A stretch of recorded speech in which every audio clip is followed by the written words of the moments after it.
Hola a todos y bienvenidos a nuestro canal, donde exploramos la historia crítica para entender el presente. Hoy nos sumergimos en uno de los conflictos más persistentes y complejos de nuestro tiempo, el de Israel y Palestina. Una historia que, aunque resuena hoy con intensidad, tiene raíces que se extienden por milenios.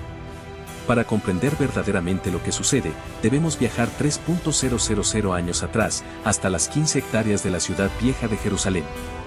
Aquí, el origen de este conflicto se teje en una profunda diferencia religiosa entre musulmanes y judíos. Ambas religiones, curiosamente, parten de la figura de Abraham, una figura central en el Antiguo Testamento o Torá. La divergencia crucial surge cuando, según sus respectivas escrituras, Dios pide a Abraham sacrificar a uno de sus hijos. Para los judíos, Abraham elige a Isaac; para los musulmanes, a Ismael. Este sacrificio fallido, donde Dios finalmente interviene, se sitúa en el monte Moriah. Este monte se convierte en un epicentro sagrado. Allí, en el año 957 a.C., el rey hebreo Salomón construyó su templo, un lugar de adoración que sería destruido por los babilonios alrededor del 600 a.C. Fue reconstruido décadas después y reformado por el rey Herodes, solo para ser destruido nuevamente en el año 70 después de Cristo por las legiones romanas de Tito. De aquel majestuoso templo, hoy solo queda el Muro de los Lamentos. Fue precisamente durante esta guerra con el Imperio Romano que se produjo un evento monumental, la expulsión de los judíos de la zona, un suceso conocido como la Gran Diáspora. Los judíos se dispersaron por todo el mundo, buscando refugio. Aunque fueron perseguidos en reinos como Francia, Alemania, Inglaterra y el Imperio Español, lograron desarrollarse con relativa tranquilidad en lugares como Ámsterdam, Polonia y Rusia.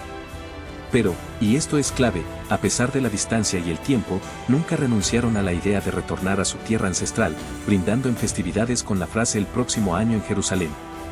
Mientras tanto, con la caída del Imperio Romano de Occidente y la ausencia judía en la zona, hacia el año 600 después de Cristo, emerge una nueva fuerza. Un exitoso comerciante, Mahoma, proclama haber recibido una revelación divina, dando origen a lo que hoy conocemos como el Islam.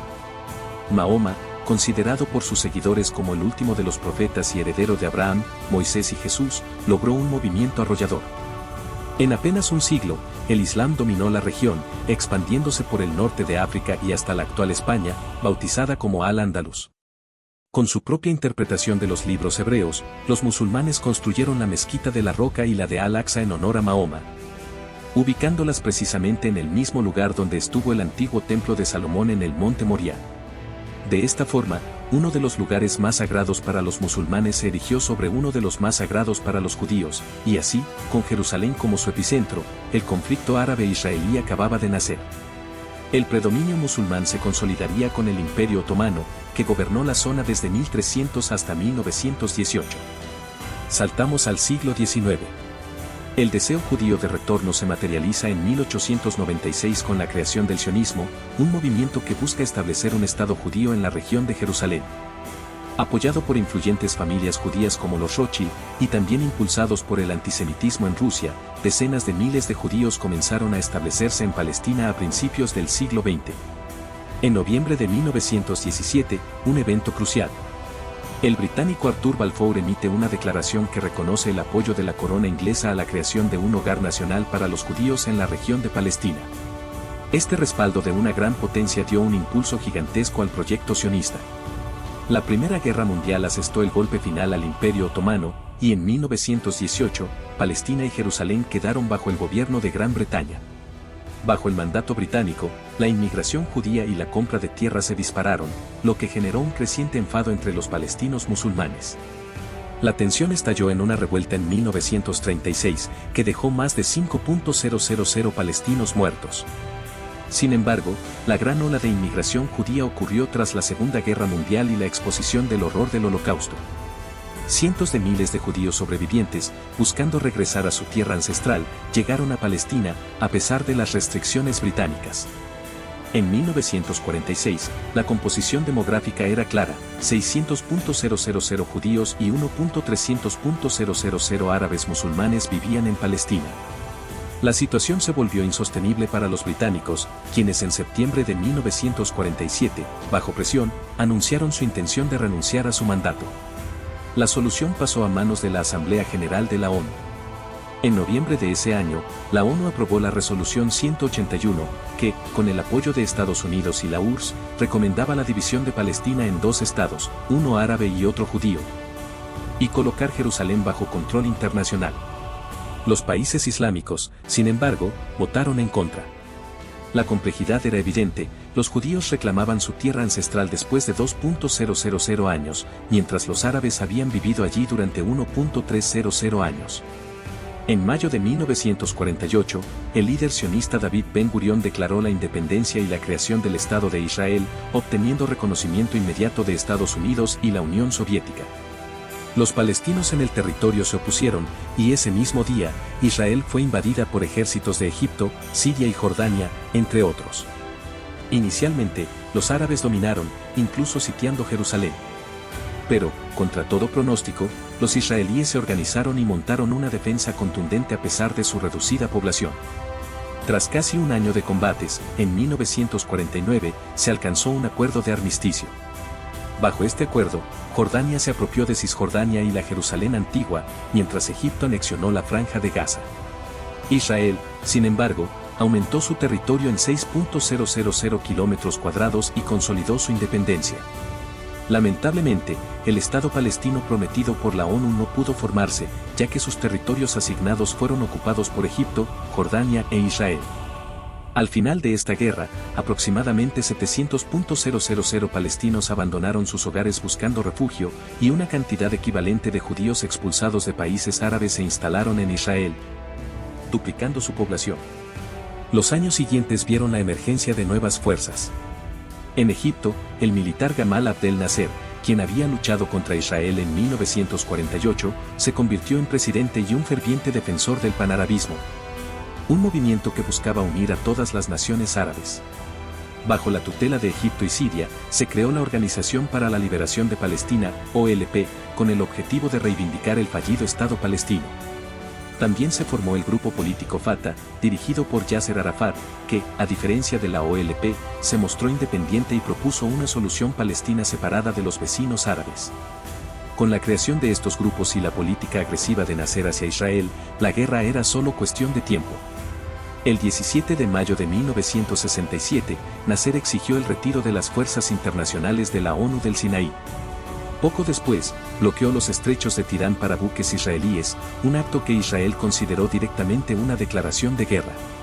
Nasser se mostró cada vez más belicoso, declarando: "Nuestro objetivo es destruir Israel".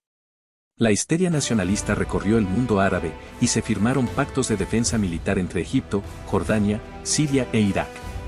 El joven Estado de Israel, con un ejército pequeño, se enfrentaba a una amenaza abrumadora, casi 500.000 soldados árabes y 2.500 tanques, con el apoyo material de la Unión Soviética. El 5 de junio de 1967, a las 7:45 de la mañana, Israel, liderada por el primer ministro Levi Eshkol, se anticipó al ataque árabe.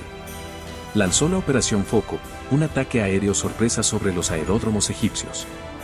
La hora fue elegida estratégicamente, las primeras patrullas regresaban, parte del personal desayunaba, y la niebla del Nilo se disipaba. Con 184 aviones volando a baja altura, soltaron bombas Matra antipista que destruyeron las pistas, y luego, más de 300 aviones egipcios fueron destruidos en tierra. En solo unas horas, Egipto había perdido 20 aeródromos y casi todos sus aviones de combate. El vicepresidente egipcio, Anwar Sadat, encontró a Nasser desolado, quien le confesó: "Hemos perdido toda nuestra fuerza aérea". La supremacía aérea israelí era absoluta, dándoles una ventaja crucial en la lucha terrestre. La ofensiva israelí no se detuvo. Al tercer día de la guerra, los paracaidistas de élite ocuparon la ciudad vieja de Jerusalén, y el Muro de los Lamentos y el Monte del Templo volvieron al control de Israel después de 2.000 años. En el Sinaí, Israel logró una victoria completa, llegando hasta el Canal de Suez. Luego, se enfocó en las alturas del Golán, desde donde Siria amenazaba el Mar de Galilea, el área más fértil y el suministro de agua de Israel. La victoria fue nuevamente completa, y el ejército sirio tuvo que retroceder. En una victoria devastadora y completa, Israel ocupó la península del Sinaí, los altos del Golán, la Franja de Gaza, Cisjordania y la parte antigua de Jerusalén. Estas conquistas les dieron lo que se conoce como profundidad estratégica, territorios que alejan la frontera de sus principales ciudades. Sin embargo, estos territorios estaban habitados por palestinos descontentos, quienes veían cómo la promesa de un Estado palestino se alejaba cada vez más. Después de 1967, Israel comenzó una política de instalación de asentamientos judíos en los territorios conquistados, lo que fragmentaría el Estado palestino y sería condenado por el derecho internacional. Los países árabes, a pesar de la derrota, redoblaron la apuesta, adoptando la resolución de Jartum, conocida como la resolución de los tres no: no al reconocimiento de Israel, no a las negociaciones y no a la paz con Israel. Esto auguraba más conflicto. La OLP dejó de estar bajo el control egipcio para pasar a manos palestinas, bajo la dirección de Yasser Arafat a partir de 1969, quien se convertiría en el representante de Palestina ante el mundo. En marzo de 1969, Golda Meir, una de las creadoras del Estado judío, fue nombrada primera ministra de Israel. Hacia 1970, hubo cambios importantes en la cúpula política árabe. Nasser murió de un paro cardíaco, y su lugar lo ocupó Anwar Sadat, más cercano a Occidente. En Siria, tomó el poder Hafez al-Assad, intransigente ante cualquier acuerdo con Israel y cercano a los soviéticos. La derrota árabe también radicalizó a la OLP, lo que se reflejó trágicamente en la masacre de Múnich en 1972. Un grupo de palestinos secuestró al equipo olímpico de Israel en plena Villa Olímpica, resultando en la muerte de 11 deportistas y 5 terroristas. La posterior liberación de los terroristas encarcelados, tras un secuestro de avión, llevó a Israel a lanzar la Operación Cólera de Dios a cargo del Mossad, asesinando a los participantes del atentado en distintos lugares del mundo. Luego, otro episodio aún más grave, la Guerra del Yom Kippur de 1973. En septiembre, el gobierno israelí de Golda Meir recibió alertas de inteligencia sobre un inminente ataque egipcio. Meir se negó a realizar un ataque preventivo como en 1967, para evitar que Israel fuera vista como la agresora. El 6 de octubre de 1973, Egipto y Siria lanzaron un ataque masivo y sorpresivo sobre Israel. Era el día más sagrado para el judaísmo, el Yom Kippur, y también el mes sagrado del Ramadán para los musulmanes, quienes aprobaron el ataque como una guerra santa. Egipto atacó en el desierto del Sinaí, y Siria en los altos del Golán. Israel había confiado en la línea defensiva Bar-Lev a lo largo del Canal de Suez. Sin embargo, el ejército egipcio, con un gran bombardeo de artillería y lanchas de goma, estableció cabezas de playa y tendió puentes flotantes de fabricación soviética para el cruce de blindados. La línea Bar-Lev falló. Misiles antiaéreos SA y misiles antitanques SAG, junto con lanzacohetes RPG soviéticos de última generación, sorprendieron a los israelíes, neutralizando gran parte de su fuerza aérea. Para el 8 de octubre, la situación era extremadamente complicada. Israel se enfrentaba a la posible derrota. Los ejércitos egipcio y sirio, fuertemente abastecidos por la Unión Soviética, triplicaban a Israel en efectivos y la duplicaban en blindados y aviones. La presidenta Golda Meir pidió ayuda desesperada a Estados Unidos. Hacia el 11 de octubre, Israel logró estabilizar el frente sirio en el Golán, y una fuerte contraofensiva los llevó de nuevo a la frontera original antes de la guerra, llegando a las afueras de Damasco. A partir del 12 de octubre, Israel comenzó a recibir una enorme cantidad de ayuda militar de Estados Unidos bajo la Operación Nickel Gras. En respuesta al apoyo estadounidense, los países árabes, a través de la OPEP, formada por Irán, Venezuela y Arabia Saudita, decidieron restringir la producción de petróleo y aplicar un embargo a los países que apoyaban a Israel, generando una crisis energética global. Desesperado por la inminente derrota, el presidente sirio Hafez al-Assad pidió a Egipto que profundizara su ataque en el Sinaí para distraer a las fuerzas israelíes. Anwar Sadat, contra la opinión de su Estado Mayor, ordenó el avance en el Sinaí. Pero al adentrarse en el Sinaí, los egipcios se alejaron de la protección de sus escudos de misiles, y en una enorme batalla de blindados, la victoria israelí fue completa. Israel luego cruzó el Canal de Suez, adentrándose profundamente en territorio egipcio. A fines de octubre, Egipto estaba prácticamente derrotado, y la ONU reclamó el alto al fuego. La Unión Soviética amenazó con apoyar directamente a Egipto si Israel no detenía su ataque, elevando las tensiones a niveles muy altos con Estados Unidos. Finalmente, Israel cesó su ofensiva. La guerra del Yom Kippur terminó con una nueva y contundente derrota para Egipto y Siria, que sufrieron entre 4 y 5 veces más bajas que las fuerzas israelíes. 3 años después de la guerra, en 1976, un atentado que quedó en la historia. Un avión comercial de Air France con 248 pasajeros fue secuestrado por terroristas palestinos y alemanes y desviado a Entebbe, Uganda. Los secuestradores retuvieron a los pasajeros israelíes, exigiendo la liberación de terroristas palestinos. Israel, mientras ganaba tiempo con negociaciones, preparó una audaz misión de rescate a casi 4.000 kilómetros de distancia, la Operación Trueno. 29 comandos de élite irrumpieron en el aeropuerto, dejando a 45 ugandeses y a los terroristas muertos, pero también matando a 3 rehenes. El ejército israelí perdió un solo efectivo, el coronel Jonathan Netanyahu, hermano del actual primer ministro. En 1977, el líder egipcio Anwar Sadat, convencido de la necesidad de una paz duradera, realizó un histórico viaje a Tel Aviv y propuso un acuerdo en el Parlamento hebreo. Este consenso se firmó en 1978 y es conocido como los Acuerdos de Camp David. Bajo este tratado, Egipto reconoció formalmente a Israel, y a cambio, Israel se retiró del Sinaí, cediéndolo a El Cairo. Israel también se comprometió a establecer un régimen autónomo en Gaza y Cisjordania para los palestinos. Este acuerdo cerró un conflicto de 30 años entre Israel y Egipto para siempre, y Siria tampoco volvería a atacar a Israel, quien conservó los Altos del Golán. Sin embargo, la violencia entre árabes e israelíes siguió latente. En 1982, Israel lanzó la Operación Paz para Galilea, invadiendo el sur del Líbano para desmantelar grupos extremistas de la OLP, liderada por Yasser Arafat. Aunque la OLP fue expulsada del Líbano, el costo humano fue altísimo, incluyendo masacres de civiles. La más significativa fue la masacre de Sabra y Satila, donde milicias libanesas cristianas asesinaron entre 1.000 y 3.000 personas. El ejército de Israel fue responsabilizado indirectamente por estar a cargo de los campamentos y no haber hecho nada para evitarla. Con el alejamiento de la OLP, los palestinos que vivían en Israel quedaron a su suerte, y las condiciones de vida los llevaron a la irritación. A pesar de los acuerdos de 1978 que indicaban Gaza y Cisjordania para un nuevo régimen palestino, Israel instaló constantemente asentamientos judíos en forma de pequeños pueblos, desviando recursos como agua y alimentos en detrimento de los palestinos. Para 1987, ya existían 125 asentamientos en Cisjordania y 18 en Gaza. Esta presencia constante israelí, combinada con el alto desempleo, el hacinamiento y la restricción al movimiento, llevó a la explosión. En 1987, miles de jóvenes palestinos se levantaron contra la ocupación israelí en lo que se conoció como la Primera Intifada. Con apenas piedras y palos, se enfrentaron a las fuerzas israelíes en las calles. El gobierno israelí, sin preparación para una revuelta de esta magnitud, respondió con armas de fuego. Entre 1987 y 1993, las calles se convirtieron en un reguero de sangre, con 1.200 palestinos muertos y 93 israelíes. Este levantamiento desafió la estructura israelí sobre Palestina y, de forma paradójica, dio origen a varios nuevos grupos políticos, entre ellos el famoso Hamás.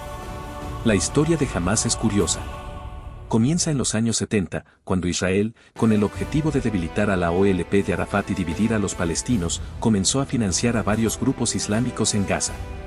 Uno de los que recibió financiamiento fue el creador de Hamás, Ahmed Yassin, un sacerdote musulmán cuadripléjico y semiciego que lideraba el grupo Muhammad al-Islam.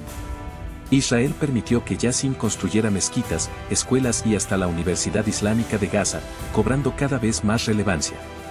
La idea era que luego se enfrentara a Arafat. Sin embargo, Yassin dio la espalda a Israel y, durante la primera intifada, fundó su rama paramilitar, Hamás, la cual no reconoce a Israel como Estado legítimo. Las obras de Yassin le permitieron controlar la mitad de las mezquitas en Gaza, que fueron usadas como bases para esconder material militar. Mientras esto sucedía, en noviembre de 1988, Yasser Arafat aprovechó la situación de conflicto para proclamar oficialmente el Estado de Palestina. Reconocido por 94 países en ese momento, lo que le dio a la OLP la representación oficial ante el mundo. Sin embargo, Arafat fue forzado a negociar por los eventos internacionales. La caída de la Unión Soviética en 1991 cortó el apoyo militar a la OLP, Siria e Irak, y la victoria estadounidense en Kuwait impulsó a Arafat a iniciar conversaciones de paz con Israel. En septiembre de 1993, la OLP, representada por Mahmoud Abbas y Yasser Arafat, firmó con el gobierno de Israel los Acuerdos de Oslo. Bajo estos acuerdos, Israel reconoció a la OLP como la representante de Palestina, y la OLP reconoció al Estado de Israel como legítimo. Cisjordania se dividió en tres áreas, A, B y C. Las áreas A y B quedaron bajo control civil palestino, mientras que la zona C, que incluía ciudades, rutas y bases militares, permaneció bajo control israelí. Esta división creó un paisaje fragmentado de parches palestinos, con Israel controlando los pasos entre ellos, pudiendo aislarlos en cualquier momento. Esta disposición se suponía que sería temporal y se resolvería en 5 años, pero nunca sucedió, y al día de hoy, todo sigue igual.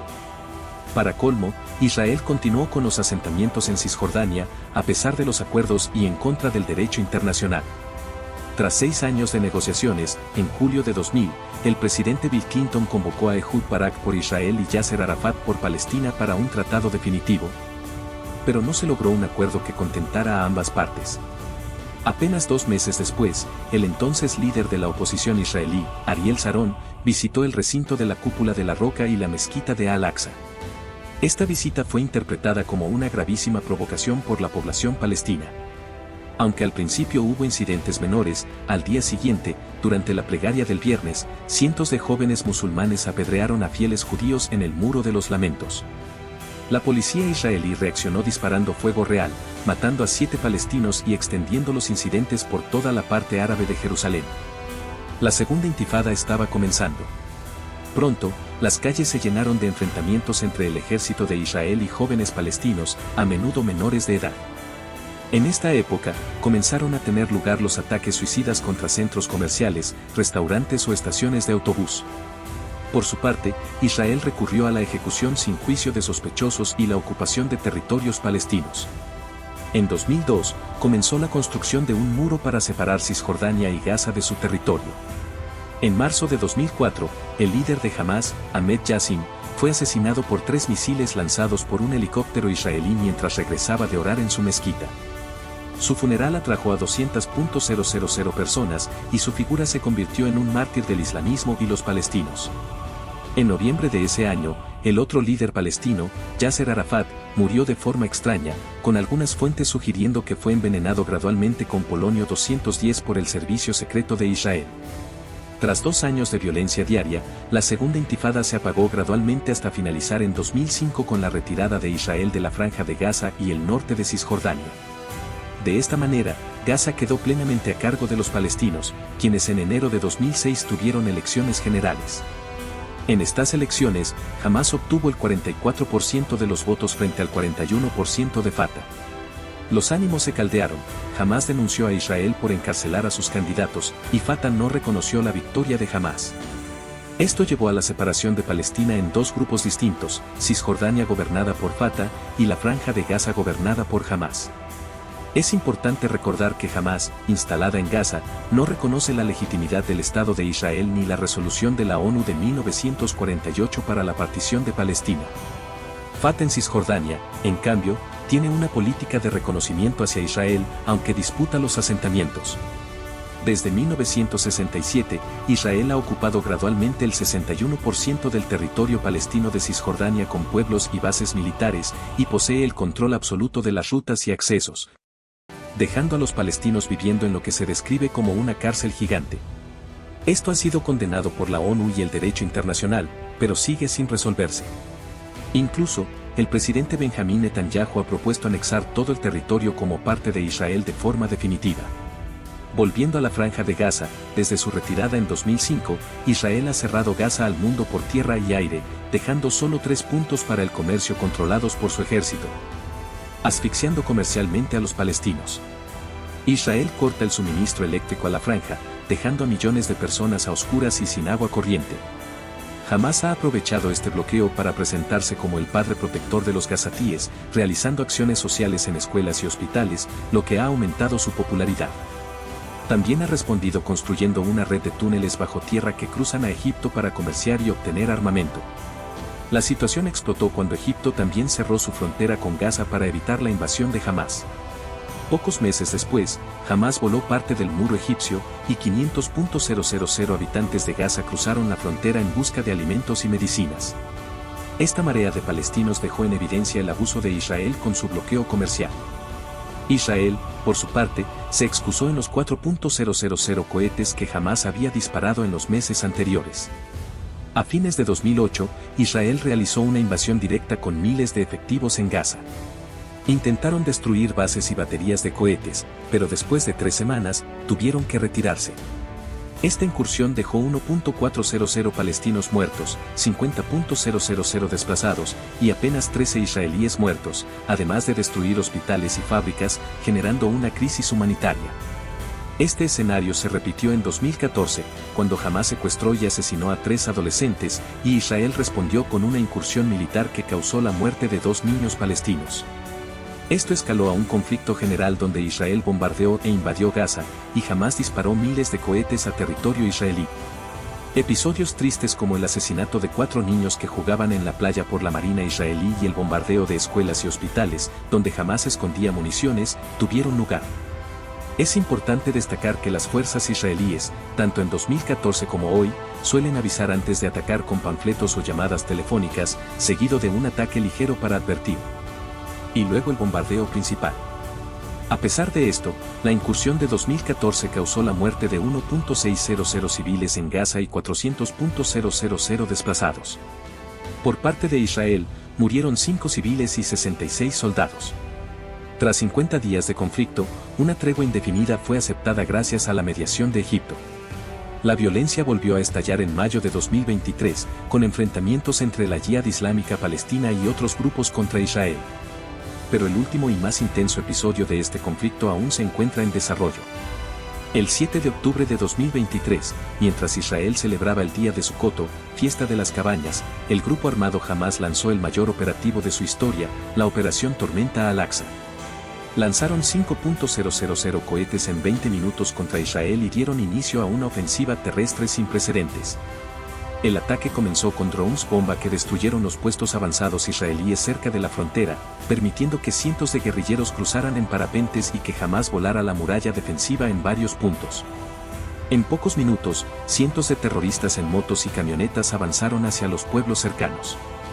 2 horas después, el alto mando del ejército israelí informó que los terroristas habían tomado bases militares, incluida la base de la 143ª División Firefox. En esta zona, irrumpieron en una fiesta electrónica cerca de la base, asesinando a 364 personas. En el frente general, unos 250 civiles fueron tomados como rehenes y llevados a Gaza. De forma sorprendente, las fuerzas de Israel, IDF, respondieron torpe y lentamente, llegando los refuerzos horas después del ataque. El mundo entero quedó impactado, sin comprender cómo la inteligencia israelí, que posee el segundo mayor presupuesto militar del mundo per cápita y 170.000 soldados activos, no pudo haber detectado semejante operativo y cómo pudo haber tenido éxito. Tras estos hechos, el gobierno de Israel, liderado por el primer ministro Benjamín Netanyahu, declaró el estado de guerra y prometió una respuesta nunca vista. La respuesta comenzó con un bloqueo total de la franja de Gaza, cortando la electricidad, el 80% del suministro, y la entrada de alimentos y combustibles, dejando a 2 millones de personas a oscuras. A esto le siguió un bombardeo feroz que duró 20 días, destruyendo puntos clave de Hamás pero también matando a miles de civiles. Hamás se refugió en su enorme complejo de túneles bajo Gaza. Después de 20 días de bombardeos, el ejército israelí cortó el internet y la señal telefónica en toda Gaza y realizó una invasión en la parte norte. Aproximadamente 1,5 millones de palestinos huyeron del norte de Gaza hacia el sur, causando un caos de sobrepoblación. Los combates terrestres se intensificaron, y los civiles que no evacuaron fueron víctimas del caos y la destrucción.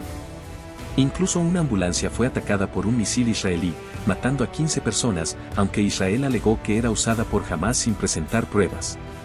El campo de refugiados de Jabalia también fue atacado por la aviación de Israel, lo que fue denunciado por la ONU. Varios países de la región han apoyado a Hamás y culpan a Israel del caos, incluyendo Irán, Qatar, que ha financiado a Hamás con $2.000 millones desde 2005, Argelia, Afganistán, Yemen y Túnez. Irán, además, provee dinero y entrenamiento militar, como el uso de drones explosivos. El presidente de Turquía, Erdogan, responsabilizó personalmente a Netanyahu por las muertes de civiles en Gaza, afirmando que ya no es alguien con quien se pueda hablar. Netanyahu, por su parte, aclaró que las Fuerzas Armadas de Israel controlarán Gaza después de la guerra y rechazó las propuestas para establecer una fuerza internacional en la franja. El 22 de noviembre se acordó una tregua de 9 días. Hamás liberó a 105 rehenes, e Israel, a 240 palestinos encarcelados. También se permitió la entrada de 200 camiones con medicinas y alimentos. Al momento de la tregua, cerca de 300.000 hogares palestinos habían sido destruidos, y más de 1 millón de personas se encontraban desplazadas. Sin embargo, el 1 de diciembre, ambas partes reanudaron los combates, con el ejército de Israel incursionando en la ciudad de Han Yunis, en el sur de Gaza. Los combates se convirtieron en luchas casa por casa, con guerrilleros de Hamás escondiéndose en cualquier estructura. La lucha se intensificó al punto de que la ayuda humanitaria no pudo llegar, los hospitales colapsaron y las comunicaciones se vieron interrumpidas. En un acto atroz, la gran mezquita de Gaza, que tenía 15 siglos de antigüedad, fue destruida.